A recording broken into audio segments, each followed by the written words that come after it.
Welcome, my dear colleagues, to a most fascinating investigation. We're about to venture into the most intricate landscape a detective can possibly face. Not the foggy streets of London, but the winding, complex pathways of the human mind itself. So, grab your magnifying glass, our case begins now. So take a look. This is our crime scene, the human cerebral cortex. Inside this massive, sprawling network, something has gone terribly wrong. A delicate function has been disrupted, a cognitive process has been lost, and it is our job as neurological detectives to meticulously gather the clues, analyze the evidence, and unmask the culprit, the location of the lesion. Now, every great investigation needs a plan, right? You can't just go in blind. So think of this as our casebook, the 6 key steps that are going to guide us through the labyrinth of the cortex and help us solve this mystery.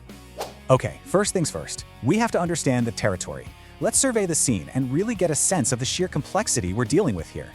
Just think about that for a second.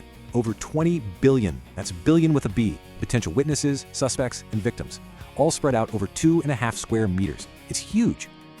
Our focus is going to be on what we call the association cortices. These are the vast territories in charge of cognition, attention, and language.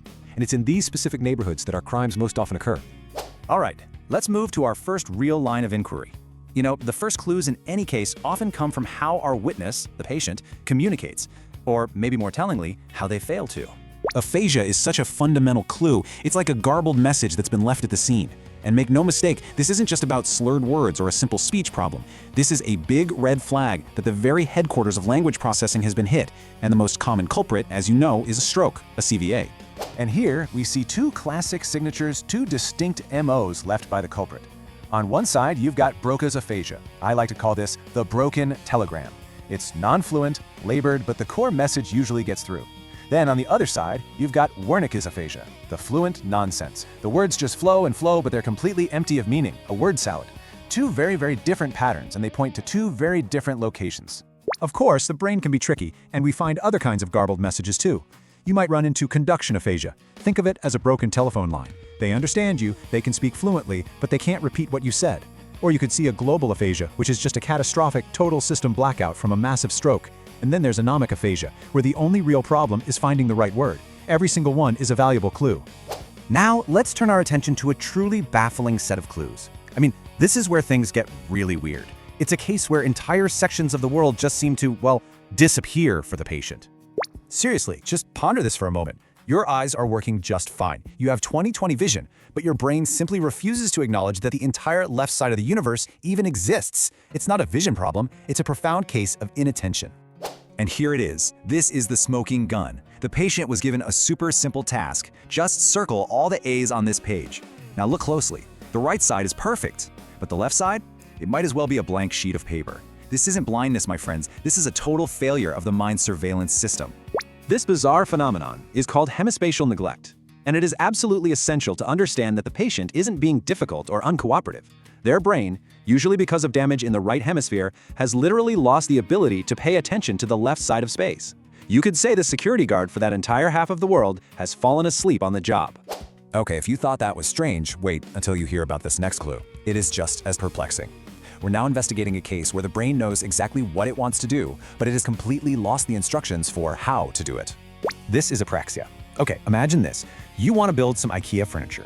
You've got all the pieces, you have the screws, your hands work perfectly, but the instruction manual, it's just vanished into thin air. That's Aphasia. The brain's assembly blueprints for learned, skilled movements are just gone.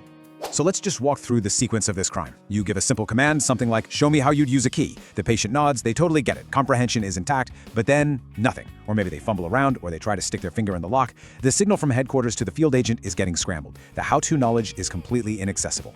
Now, my dear Watson, this is it. This is the moment we've been working towards. It's the most satisfying part of any investigation. We've gathered all our clues, the aphasia, the neglect, the apraxia. It is time for the grand deduction. This is what brings it all together. On the left, you've got the map of the city, the functional anatomy of the brain.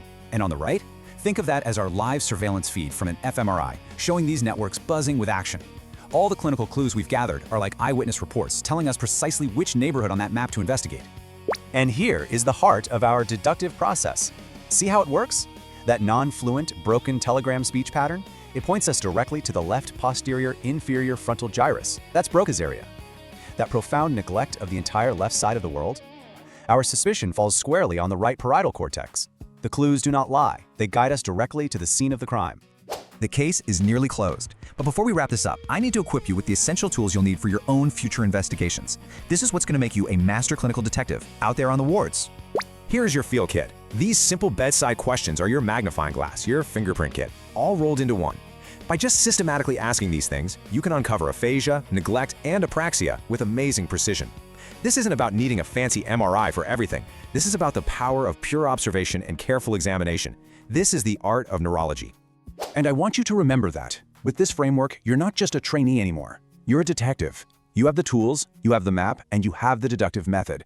You are now prepared to confidently step onto the wards and solve these complex cases. So, we've solved the case of a focal lesion. But consider this for a moment. What is the nature of the crime when the brain's entire filing system, memory itself, begins to corrupt and dissolve? That, my friends, that is a case for another day. The investigation continues.